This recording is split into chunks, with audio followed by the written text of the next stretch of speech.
Students, আমরা ইংরেজি grammar পরপর করে দিচ্ছি। আজকে আমরা ফ্রেজ নিয়ে আলোচনা করব। দেখো,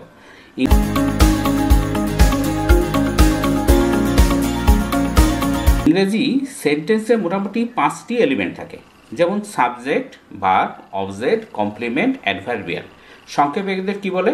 S, V O C A. এসতে সাবজেক্ট, ভিতে ভার্ব, ওতে অবজেক্ট, সিতে কমপ্লিমেন্ট, এতে adverbial.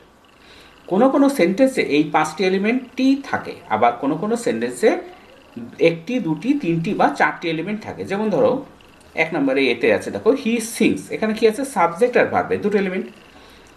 He sings a song, এখানে এসভিও, সাবজেক্ট ভার্ব অবজেক্ট। সিতে আছে দেখো he sings a song sweetly, এখানে সাবজেক্ট ভার্ব অবজেক্টের পাশাপাশি একটা কমপ্লিমেন্ট আছে, SV O C. He sings song sweetly every morning, এরপরে দেখো এখানে আবার একটু আলাদা যুক্ত হচ্ছে, he sings a song, subject verb object complement তো আছে, সাথে আবার হচ্ছে এভরি মর্নিং। এই এভরি মর্নিংটা কি? অ্যাডভার্বিয়াল। তাহলে মনে রাখবে এস, ভি ও সি এ এগুলি সব এক একটি ফ্রেজ। এবারে ফ্রেজ জিনিসটা কি? ফ্রেজ কাকে বলে?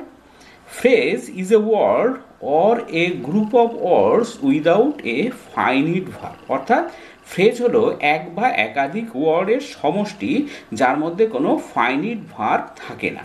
যেমন ধরো 1 number, he came to me in the evening, এখানে ইন দ্য ইভিনিং এই গ্রুপ অফ ওয়ার্ডস হলো ফ্রেজ। একটি বাক্যে একাধিক ফ্রেজও থাকতে পারে। যেমন ধরো they play in the field every afternoon for practice, এখানে in the field phrase on, একটা ফ্রেজ। দেখো এভরি আফটারনুন ফ্রেজ নাম্বার 2, দেখো একটা সেন্টেন্স, দুটো phrase. For practice 3 number phrase, তাহলে একটা sentence. They play in the field every afternoon for practice, তাহলে একটা সেন্টেন্স আমার 3টে ফ্রেজ আছে। এরপরে দেখো কাজের প্রকৃতি অনুযায়ী এই ফ্রেজগুলির বিভিন্ন নাম আছে। যেমন দেখো নাউন ফ্রেজ, এনপি, অর্থাৎ ফ্রেজটা যদি নাউন প্রোনাউনের মতো কাজ করে, সাধারণত সাবজেক্ট অবজেক্টগুলির নাউন ফ্রেজের অন্তর্গত। যেমন the boy came, he eats an orange, এখানে কি? সাবজেক্ট, আর এখানে থেকে অ্যান অরেঞ্জ অবজেক্ট। হচ্ছে ভার্বাল ফ্রেজ, ভিপি।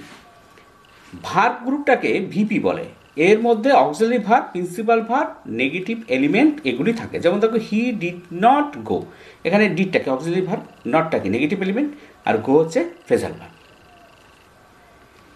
এবার দেখো he will not have done it, এখানে অক্সিলারি নেগেটিভ, আর হচ্ছে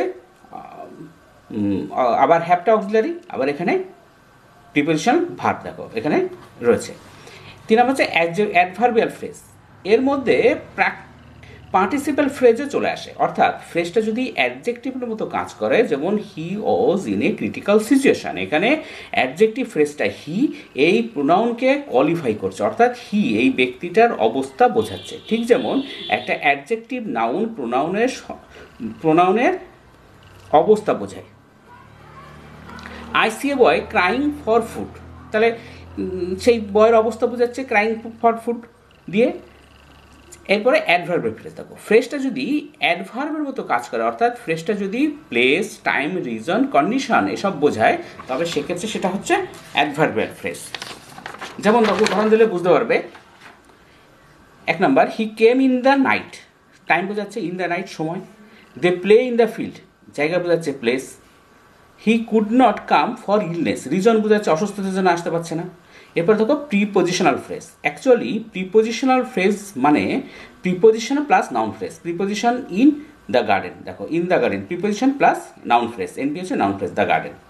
ফ্রেজটা যদি প্রিপোজিশন সামনে নিয়ে শুরু হয়, প্রিপোজিশনাল ফ্রেজগুলো অ্যাডভার্বিয়াল ফ্রেজের সঙ্গে খুব মিশে যায়। দেখো ফ্রেজ যখন প্রিপোজিশন সামনে নিয়ে শুরু হবে তখন প্রিপোজিশন ফ্রেজ, আর এই প্রিপোজিশন ফ্রেজগুলো অ্যাডভার্ব ফ্রেজের সঙ্গে খুব মিশে যায়। উদাহরণ দিলে বুঝতে পারো। দেখো he came here with his son, এটা কি? Preposition phrase.